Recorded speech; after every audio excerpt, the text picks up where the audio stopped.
నడుముకు separate jointing చేసుకోకుండా అలాగే హెమ్మింగ్ చేసుకోకుండా ఏ విధంగా మనము మిషన్ కుట్టు ఏ విధంగా వేసుకోవాలనేది చాలా సింపుల్ పద్ధతిలో మీకు చెప్తున్నా అండి. ఇక్కడ వచ్చేసి కొద్దిగా కింద అంచు అనేది మర్చి పెట్టుకోండి.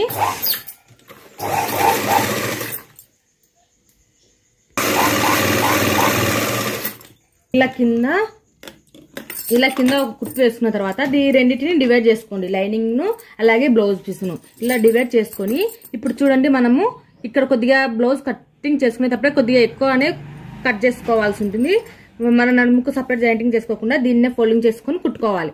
అప్పుడు ఈ లైనింగ్ పీస్ అనేది మనకు చూడండి ఇక్కడ వచ్చేసి ఇలా ఉంది కదా, దీన్ని ఇలా ఫోల్డింగ్ చేసుకుంటే మనకు ఆటోమేటిక్ గా నడుముకు అనేది సపరేట్ గా కుట్టు అనేది పడిపోతుంది. చూడండి ఇక్కడ వచ్చేసి లైనింగ్ మీద ఈ విధంగా పెట్టుకొని ఒక కుట్టు అనేది వేసుకోవాలి.